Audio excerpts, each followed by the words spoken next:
जय गणेश जी, जय गुरु जी।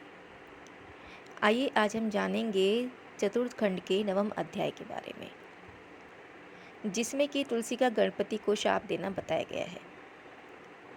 अगर आप लोगों को ये पसंद आए, गणेश पुराण या ऑडियो, आपको ये वीडियो पसंद आए तो प्लीज़ लाइक, शेयर और सब्सक्राइब जरूर कीजिए, जिससे कि आगे की वीडियो आप तक पहुंच पाए। चलिए विस्तार से जानते हैं तुलसी का गणपति को शाप देने के बारे में। श्री नारायण बोले, हे नारद, इस प्रकार एक दंत गणेश्वर का उपाख्यान मैंने तुम्हारे प्रति कह दिया है। अब और सुनना चाहते हो, वह बताओ। नारद जी ने निवेदन किया, प्रभो, यह तो आपने अत्यंत अनुपम कथा कही है। श्री गणेश्वर के ऐसे ऐसे गोपनीय चरित्रों के कथन में आप ही समर्थ हैं। हे नाथ, अभी अनेक चरित्र श्रवण से मेरा मन भरा नहीं है, अतः आप और भी कोई चरित्र उनमें उनसे संबंधित हो तो कहने की कृपा करें। भगवान नारायण बोले, धन्य हो नारद, जो तुम्हारा मन गणपति की पवित्र कथाओं में लगा है। तुम्हारा आग्रह है तो मैं भी उनकी पावन कथा अवश्य ही कहूँगा। सूत जी बोले, हे शौनक, इस प्रकार नारद जी का आग्रह देखकर श्री नारायण ने कहना आरंभ किया। नारद, मैं तुम्हें गणेश जी का एक अन्य उपाख्यान सुनाता हूँ, जो कि ब्रह्मकल्प में घटित हुआ था। एक बार गणेश्वर श्री गंगा जी के पावन तट पर तपस्या कर रहे थे। उनके अर्ध उन्मीलित नेत्र थे तथा मन भगवान श्री हरि में लगा था। वे सदैव उन्हीं के चरण कमलों का ध्यान किया करते थे। उस समय वे एक रतन जड़ित सिंहासन पर विराजमान थे। समस्त अंगों पर चंदन लगा हुआ था। गले में पारिजात पुष्पों के साथ स्वर्ण मणिन रत्नों के अनेक हार पड़े थे। कमर में अत्यंत कोमल रेशम का पीताम्बर लिपटा हुआ था।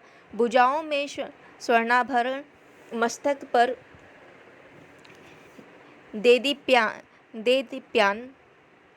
देदीप्यमान मुकुट और कानों में कुंडल सुशोभित थे। उनका मुखमंडल करोड़ों सूर्यों की आभा को भी लजाता हुआ दमक रहा था। उनकी सुंदर सूंड एवं विद्युतोपम श्वेत दंत भी अद्भुत शोभा के कारण थे। इस प्रकार अद्भुत एवं दिव्य सौंदर्य अवतार गणेश जी कुछ कुछ योग झपकी लेते हुए और कुछ जागते हुए ये अत्यंत शोभायमान लग रहे थे।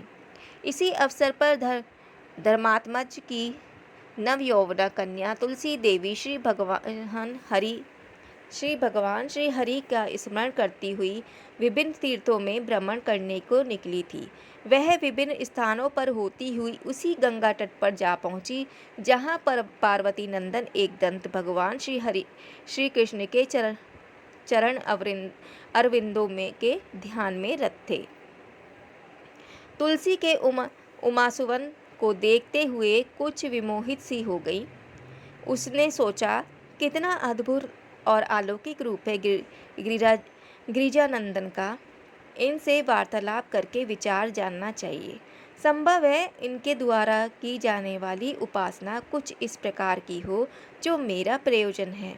ऐसा विचार कर तुलसी ने उनके समीप जाकर कहा, हे गजानन, हे शूर्पकर्ण, हे एकदंत, हे घटोदर, मुझे यह तो बताओ कि संसार भर के समस्त आश्चर्य एकमात्र तुम्हारे ही विग्रह में किस प्रकार एकत्र हो गए हैं। क्या इसके लिए तुमने कोई तपस्या की है? यदि की है तो वह किस देवता की थी? गणेश्वर तुलसी को देखकर कुछ अचकचाए। सोचा, यह कौन है? मेरे पास आने का क्या प्रयोजन है इसका?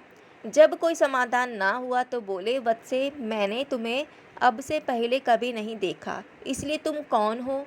यहाँ किस प्रयोजन से आई हो? मेरी तपश्चर्या में विघ्न डालने का क्या कारण है? तुलसी बोली, गणेश्वर, मैं धर्मपुत्र की कन्या तुलसी हूँ। तुम्हें यहाँ तपस्या करते देखकर उपस्थित हो गई। यह सुनकर पार्वती नंदन ने कहा, माता, तपस्या में विघ्न कभी भी उपस्थित नहीं करना चाहिए। इसमें सर्वथा अकल्याण ही हो सकता है। मंगल में भगवान तुम्हारा मंगल करें। अब तुम वहाँ से चली जाओ। तुम यहाँ से चली जाओ। यह सुनकर तुलसी ने अपनी व्यथा कही। पार्वती तनय मेरी बात सुनो, मैं मनोनुकूल वर की खोज में ही इस समय तीर्थाटन कर रही हूँ। अनेक वर देखे किंतु आप पसंद आए हो मुझे, अतएव आप मुझे भार्या रूप में स्वीकार कर मेरे साथ विवाह कर लीजिए। गणेश्वर बोले, माता विवाह कर लेना जितना सरल है उतना ही कठिन उसके दायित्व का निर्वाह करना है। इसलिए विवाह तो दुख का ही कारण होता है, उसमें सुख की प्राप्ति कभी नहीं होती। विवाह में काम वासना को प्रधानता रहती है, जो कि तत्व ज्ञान का उच्छेद करने वाली तथा समस्त संशयों को उत्पन्न करने वाली है। अतएव हे माता, तुम मेरी ओर से चित्त हटा लो। यदि ठीक प्रकार से खोज करोगी तो मुझसे अच्छे अनेक वर तुम्हें मिल जाएंगे। तुलसी बोली, एक दंत, मैं तो तुमको ही अपने मन अनुकूल देखती हूँ, इसलिए मेरी याचना को ठुकराकर निराश करने का प्रयत्न ना करो। मेरी प्रार्थना स्वीकार कर लो प्रभु। गणेश बोले, परंतु मुझे तो विवाह ही नहीं करना है, तब तुम्हारा प्रस्ताव मैं कैसे स्वीकार कर लूँ। माता, तुम कोई और वर देखो और मुझे क्षमा करते हुए मेरी ओर से अपना चित्त पूर्ण रूप से हटा लो, इसी में तुम्हारा कल्याण निहित है। तुलसी को गणेश जी की बात बहुत अप्रिय लगी और उसने कुछ रोषपूर्वक कहा, उमानंदन, मैं कहती हूँ कि तुम्हारा विवाह तो अवश्य होगा। मेरा यह वचन मिथ्या नहीं हो सकता। आइए आगे जानते हैं गणपति का तुलसी को शाप देना। तुलसी प्रदत्त शाप को सुनकर गणपति भी शाप दिए बिना ना रह सके। उन्होंने तुरंत कहा, देवी, तुमने मुझे व्यर्थ ही श्राप दे डाला है, इसलिए मैं भी कहता हूँ कि तुम्हें भी जो पति प्राप्त होगा वह असुर होगा और तथा उसके पश्चात महापुरुषों के शापवश तुम्हें वृक्ष होना पड़ेगा। शाप सुनकर तुलसी भयभीत हो गई। उसने गणेश्वर की स्तुति की, हे गणराज, हे एकदंत, हे हेरब, मुझ पर कृपा कीजिए, मेरे अपराध को क्षमा करके दया दृष्टि से देखिए। हे प्रभु, आप तो सभी विघ्नों का नाश करने वाले हैं। मुझे भी जिन विघ्नों की प्राप्ति होने का शाप आपने दिया है, उनका निवारण भी आप कर सकते हैं। हे दुखनाशक, दुखों को दूर कर दीजिए। तुलसी की विनय सुनकर गणेश्वर प्रसन्न हो गए। उन्होंने उसे आश्वासन दिया, देवी, तुम समस्त सौरभवंत पुष्पों की सारभूता बनोगी। कालांश से भगवान श्री नारायण की प्रिया बनने का सौभाग्य भी तुम्हें प्राप्त होगा। यद्यपि समस्त देवगण तुमसे प्रसन्न रहेंगे, तथापि भगवान श्री हरि को तुम्हारे प्रति विशेष प्रीति रहेगी। नरलोक में मनुष्यों को तुम्हारे माध्यम से भगवान श्री कृष्ण की भक्ति करने पर उनके स्वधाम की अथवा मोक्ष की प्राप्ति होगी, किंतु मेरे द्वारा तुम सदैव त्याज्य ही रहोगी। गणपति से उक्त वर प्राप्त कर तुलसी अपने गंतव्य स्थान को गई और इधर गणेश्वर भी वहां से बद्रीनाथ के समीप तपश्चर्या के लिए चले गए। यह सुनकर शौनक जी ने प्रश्न किया, हे सुत जी, तुलसी को फिर किस वर की प्राप्ति हुई तथा वृक्ष भाव में वह कब स्थित हुई, यह भी बताने की कृपा करें। सूत जी बोले, हे शौनक, कालांतर में वही तुलसी वृंदा हुई और दानवराज शंखचूर्ण की भार्या बनी।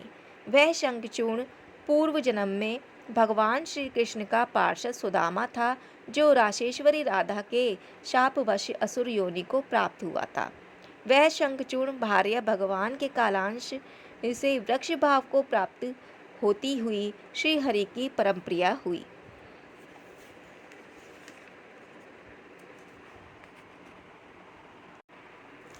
चतुर्थ खंड का 9वां अध्याय यहीं समाप्त होता है।